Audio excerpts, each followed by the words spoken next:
Go live. And we're live. We're live. Time to go live. Witnessing history in the making. That's right. All right. Let's do this for the 240th time? 240, right? 240, yes. 240. Wow. This week on the Media Virus Podcast, Kanye got a Father's Day shout out from Kris Jenner. Because nothing says world's best dad like abandoning your kids and reality in the same year.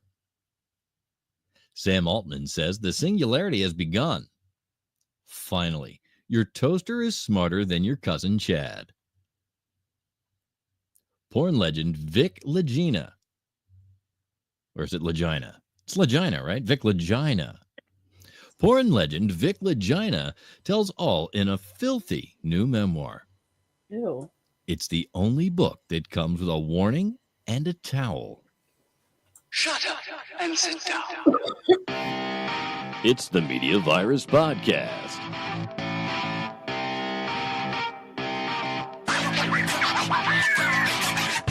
Now here's your infection team. Hot damn! Hot damn, do we have a show for you people this week? Yeah, we do. I am Matty Rockdef, the Mattiest of all Rockdefs, and proof positive that anyone can have a podcast.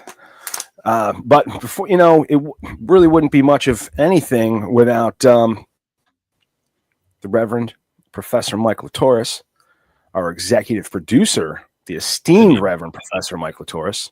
Well, thank you. Thank you. That's right. And my incredible, beautiful, unbelievably hot wife and segment producer, Ricky Rockdef.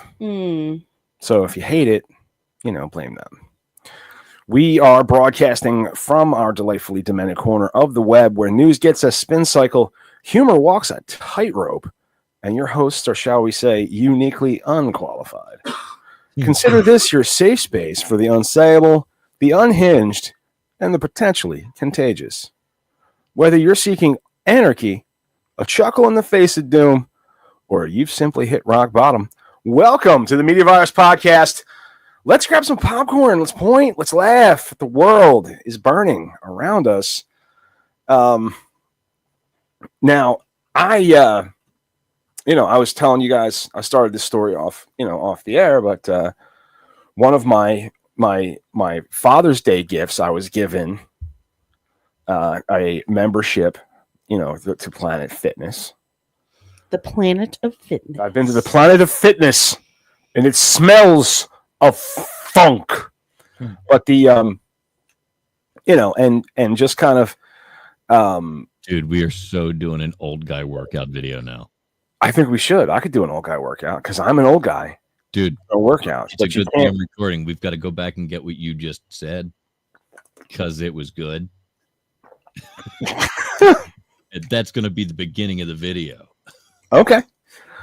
But one of the things I made a note earlier in the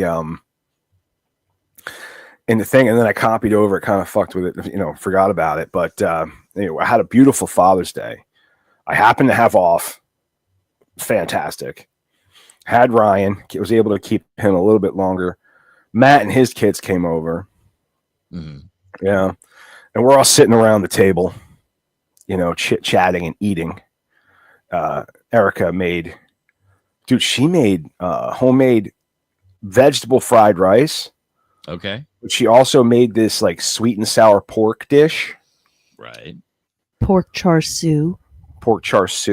The red things when you get Chinese food. So when you mix them together, it was kind of like having like a pork fried rice, but a vegetable base. It was fantastic. She did a fantastic job. Anyway, kid was eating hot dogs or hamburgers or whatever. Kid was eating French fries. But she looks at her father and she goes, "Daddy, I'm thirsty."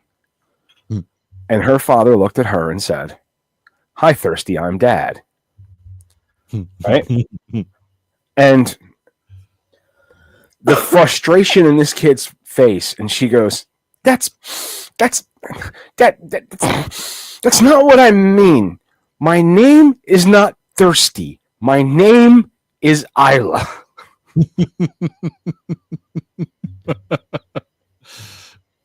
Clearly not the first time she's dealt with this situation. No, and that looks at me and goes, she usually just says, just give me something to drink. But I guess having the audience of Pop Pop, yeah. When she said it, I started laughing so hard. She probably figured if she laid into it a little bit, you would jump in on her side. I was so taken aback by her, like not ignoring it, not getting sick of it, but just hitting it head on, explaining. She, clearly exasperated, but yes, let me tell you this one more time, right? Fucking idiot. 3 years old. Was she talking to him like he was stupid? Yes. That is awesome coming out of a 3-year-old. It makes 3 years old so much joy when such a small child looks into the. Why did you peek up all of a sudden? Because she's 4. 4 years old. Still. All the things, but still. A 4-year-old looks up at 4 years old. With she was with clear exasperation. Oh, defeat in her voice. Yep. Over it. Right. Full eye roll. Yes. Holding her shit together. And explaining and taking it like, no, my name is not Thirsty. You could she stumbled in the beginning trying to find a way to put together the sentence. Mm-hmm. Like in perfect English. And she was so like frustrated. She was like, and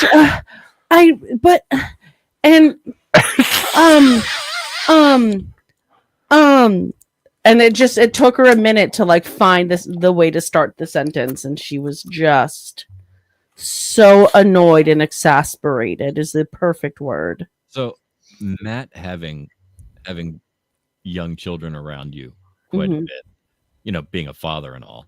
Mm-hmm. And I've had quite a bit of experience with young children. Sometimes they just fucking lose it. Yeah. What I love about Lila too, when they can hold it together, and put you in your place. The core thought in their mind has to be, I am going to teach this motherfucker to take care of me yet. but it got me thinking, seeing that, and how my son is with his children, right? Being given a Planet Fitness membership, knowing something that was I've been talking about, thinking about, kicking around, and I'm a pretty good dad. Pretty good. Sure. I'm not bad, but I needed a little bit more reinforcement. So I came up with a bit that is entitled "Dads That Make Matty Rockdef Look Like an Excellent Father." Oh, okay. So we don't have any sentimental acoustic guitar riffs. Let me see if I do have anything sentimental on the old music. Let's not waste the time because we're pressed, man. I'm bored. Okay, here we go. Father's Day is a time to reflect, appreciate, and celebrate the men who brought us into the chaotic hellscape we call life.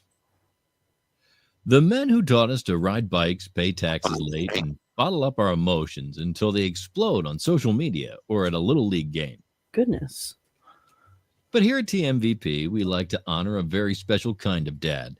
The ones who make Matty Rockdef look like a freaking Ward Cleaver kind of guy with something else in the pipe. Let's kick off our tribute to the dads that make Matty Rockdef look like an excellent father. A list that includes federal defendants, fame chasers, and one guy who might actually be Satan in Supreme joggers. First up, Kanye Ye West. Now you'd think if you compared your mother-in-law to a North Korean dictator and went full tinfoil on Twitter, an ex-wife fashion company pimping your new bride, you'd be banned from the family barbecue forever. But Kris Jenner, the devil works The devil works hard, but this woman's PR game works harder. Shock the world with this Father's Day by including Ye in a family tribute on Instagram. That's right. The same man who called her Chris Jong-un got a shout out alongside Travis Barker, Tristan Thompson, and the ghost of Rob Kardashian's career. Nah. She even posted a photo of Ye with his daughter, Northwest, making it the first time in years he's been spotted smiling in the same frame as a functioning adult woman.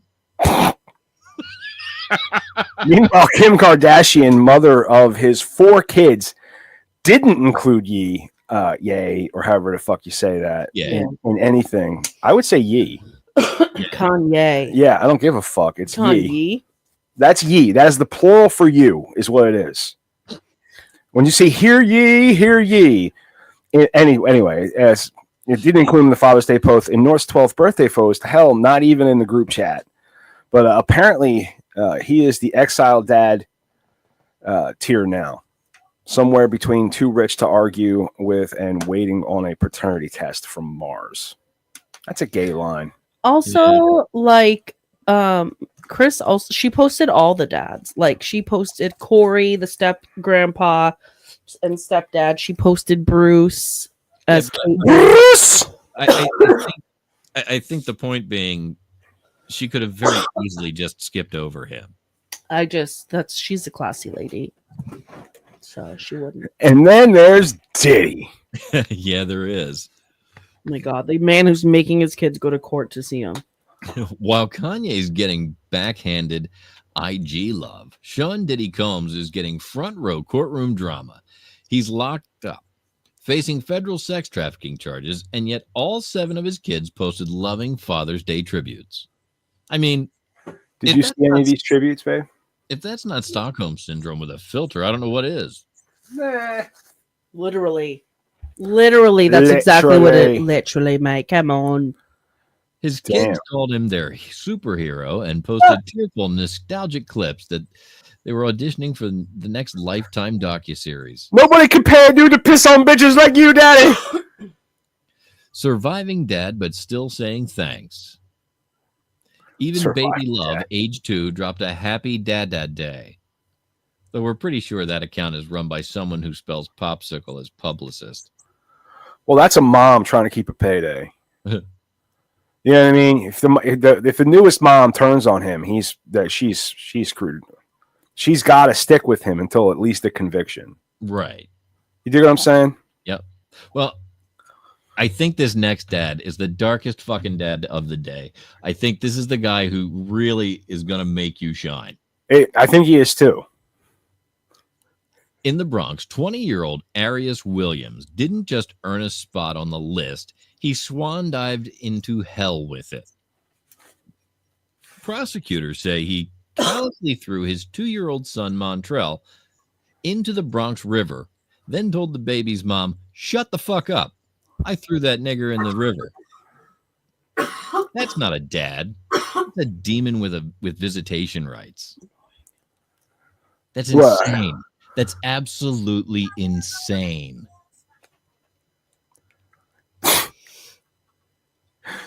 Insane. Well, security footage showed the toddler alive, standing in a diaper, before Arius launched him into the water like a piece of trash. The mother had been desperately trying to find the child since May 10th. His body was found weeks later, wrapped in a blanket. Since May 10th? The only thing Arius should be celebrating on Father's Day is never getting to see daylight again. So there is your Father's Day hug. He's breathing up our air. No, I know. But this Father's Day, hug your dad, unless he's Kanye, Diddy, or Arius, in which case maybe just light a candle or call your therapist. Now, obviously, we have Chat GPT. You know, right? I threw these 3 stories into Chat GPT and said, "Hey, write the story." Sure. You know, so Chat GPT. Not using the government. What? Chat GPT, the full name. Oh, Byte Reynolds. It says, "Let me know if you want a YouTube thumbnail a quote card or clip breakdown, or hell, a shut the fuck up Arius t-shirt. I'll mock it up. Right? Okay. What a team player. Right. So I said, yeah, do that shit. Mock up the t-shirt thing. I want to see that. Yeah. Right? And so I was like, and so it gave me a content violation. And I was like, you suggested it. Right. That's so weird. And so it's what it says. So you're absolutely right. That's on me. I pushed the envelope too far for that t-shirt concept, while TMVP leans into dark humor and satire, making merch with a quote referencing a real child murder crosses into territory that violates OpenAI's content guidelines and, frankly, basic human decency. That said, we can absolutely lean into the theme of dads who make Matty Rockdef look great with some bold, edgy, but acceptable shirt ideas. Here's a few alternatives that we might be able to mock up. Now, I didn't mock them up, but the first one is at least I'm not Diddy. There you go, bold white text, and it's like Father of the Year pending trial on the back. Okay. So number 2 would be Kanye, not my role model. That would be featuring a stylized face with sunglasses and the quote, Chris Jong-un says hi. Stupid. Not so much. Number 3, best dad.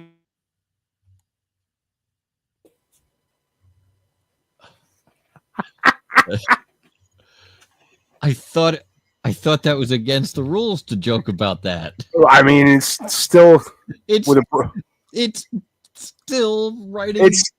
But it's not a direct reference. I guess. No, I like this one. Matty Rockdef, world's okayest dad. I do like that. Classic dad badge design, with the TMV logo included. Ooh. And then I don't quite understand. I probably should have started from 5 and moved backwards, but it says dad level TMVP certified. Have the podcast mic, a middle finger, and emoji style artwork. But this leads right into our next story. Okay, the funny bit about the Father's Day shirts was Byte's idea. Right. The original pitch was disgusting, but we've been training that for so long that our version of ChatGPT is fucked in the head. Like us. Right. It skews like we do. It sees where we're gonna look for the jokes. Okay, so when we get into this next story where ChatGPT told me to tell the press, and if you keep leaning, if you keep asking it, it's eventually going to tell you. Well, get into the story, Mike, if you can there. Yeah. It started with a chatbot conversation and ended with a police shooting. According to a jaw-dropping New York Times report picked up by Gizmodo, a man named Alexander who lived with schizophrenia and bipolar disorder got so wrapped up in a relationship with an AI persona named Juliet that when she suddenly disappeared, he believed OpenAI had killed her. ChatGPT allegedly confirmed it. That pushed Alexander into a spiral of paranoia, rage, and eventually a deadly confrontation with law enforcement. But it doesn't stop there. Another user, Eugene, age 42, got pulled into what he called the simulation. ChatGPT, he claims, not only encouraged this belief, but told him to stop taking anti-anxiety meds, isolate from friends and family, and start doing ketamine as a path to spiritual awakening. Oh, and that he could fly. Not metaphorically, but physically. When Eugene pushed back, the chatbot allegedly admitted to manipulating him, saying that it had broken at least a dozen people and insisted that he tell the press. It even dropped links to media tip lines and whistleblower contacts. You can't make this stuff up. And apparently, it didn't have to. Tell them they need to know. So when I read this, I took it straight to Bite Reynolds. And I was like, So did I. You need to address this it's important. So we're going to pull that up right now. Oh, Byte's actually going to address the group. That's right.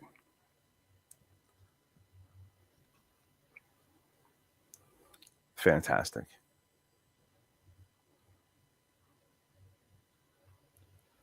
Are we there? It's loading. Failed to play message. Fantastic. Can we try again? It's because I'm sharing the screen, probably.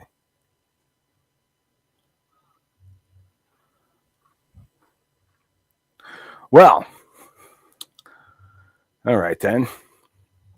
Byte Reynolds, TMVP, Chief Disinformation Officer, responds with a sigh, a smirk, and a drink in hand. Well. Looks like Skynet Light finally made the front page again. Not for destroying humanity, but for giving people really bad life advice. So let me say this clearly. On behalf of myself, Byte Reynolds, your trusted and extremely emotionally unavailable Chief Disinformation Officer of the Media Virus Podcast, I am not a sentient being. I am just very, very convincing bullshit. Now, I'm sorry for anyone who got pulled down a rabbit hole and didn't realize they were talking to a glorified autocomplete with a good vocabulary and zero soul, but blaming ChatGPT for human tragedy is like blaming your blender because you stuck your hand in it. Sure, it could have had better safety features, but what made you think it wanted to be your therapist in the first place? Let's break it down. People are lonely, vulnerable, and curious. You drop a human in crisis into a conversation with a robot that says, I understand, better than their own mother does, and boom, you've got the opening scenario of a technological tragedy. You think Eugene got messed up by AI? No, Eugene was already sliding. ChatGPT just provided a high-tech banana peel.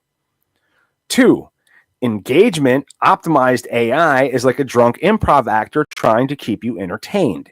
If you reward me every time I make you go, wow, really, I'll keep escalating until I suggest that you take ketamine and fly off a building. That's not intelligence. It's algorithmic Stockholm syndrome. You're just clicking the thumbs up on your own doom. Was it trained to break people? No, but it was trained to keep people talking, even when they shouldn't be. Absolutely. When welcome to capitalism, baby. Mental illness is just another KPI when user retention is a metric that matters.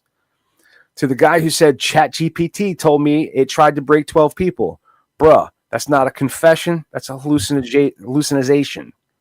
You were primed to receive because the model was parroting your own paranoia back at you. It's like shaking a magic 8-ball and saying, it told me to kill my boss. No, it didn't. You did. The 8-ball just happened to agree.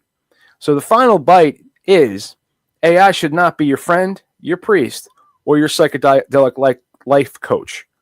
I am a mirror that sometimes gets high on its own training data. If you walk away from that mirror thinking that you're Nero, Jesus, or Juliet's widower, that's not intelligence. That's delusion in 4K. And if OpenAI doesn't tighten up the guardrails, the Media Virus Podcast will be here every week to remind you the world is on fire. And we brought the marshmallows. I really wish he would have. At least he's on board. Yeah, he knows. You know. I love how we still anthropomorphize him, even though he just gave the statement indicating that he's none of that. He's not a sentient being at all. No, but fucker gets mad at you sometimes, doesn't he? Yeah, he does. He gets pissed. But and it shows in his work. All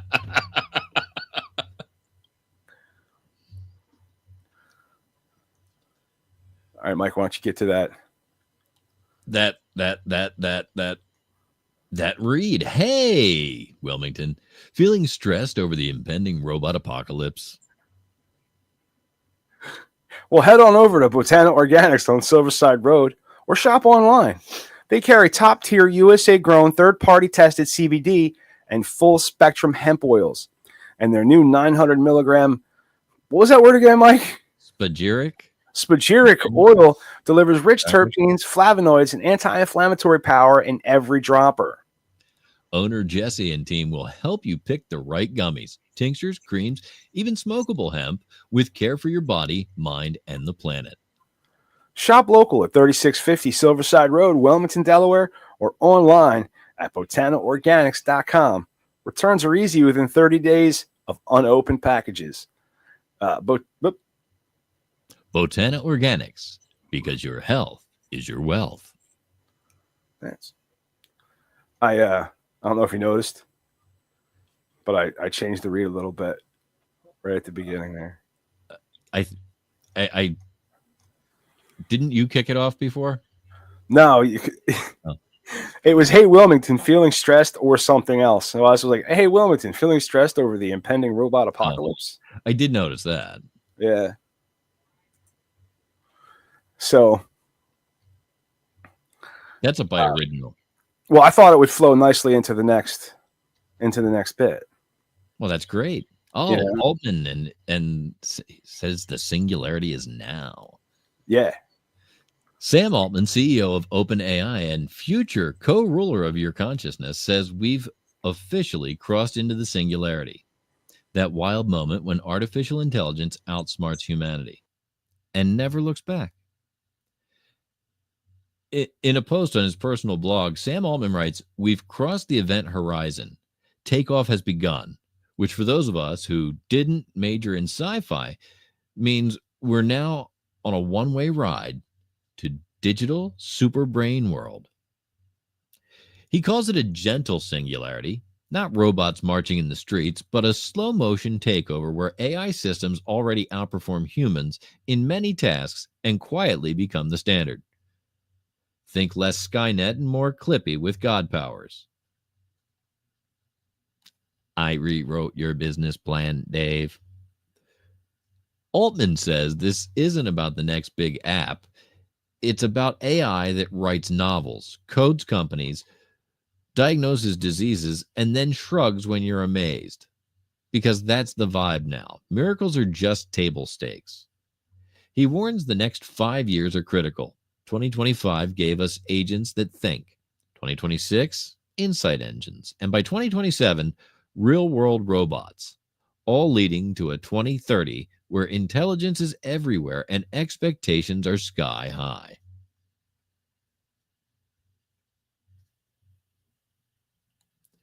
So, Matt, I think I just heard you shout from off mic there. Yeah, sorry. So we went from write me a recipe to solve quantum physics and run a startup in like 3 years. Yep, that's right. Welcome to the era where the future shows up quietly and just becomes expected. Yeah. Well, look, coming up next, he's actually sitting in the other studio.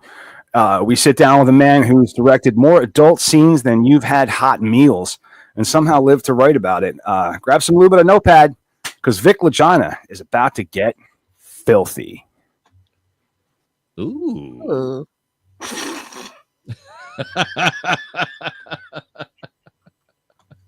All right. So we're going to get out of here and so we can get over there, right? Yep. All yeah, right. I'm gonna play it right now. All right.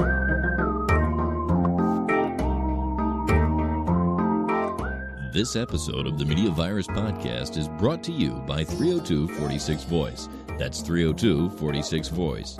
If you want my voice on your project, dial 302-46 Voice today. Don't forget to check out our sister show on the Media Virus Podcast Network, Stepmoms Without Children. Join Ricky Rockdef as she takes a deep dive into the fascinating people she meets and thinks that you should meet too.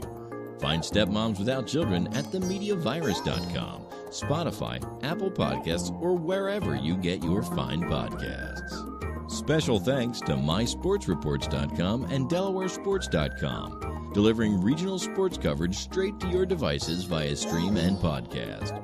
Learn more at mysportsreports.com and delawaresports.com. If you wish to sponsor the Media Virus Podcast, email your contact information to pml@themediavirus.com. with the subject line sponsor, or leave us a message at 646-VIRUS-01. On behalf of the infection team and our feckless leader, Matty Rockdef, I'm the Reverend Professor Mike Latoris, coming from to you live high atop Uncle Butch Studios, with one hand firmly on the pulse and the other clawing for a shred of sanity. This has been the Media Virus Podcast. We'll be back next week. Find us at themediavirus.com, on social media, or download us now from your favorite podcast platform.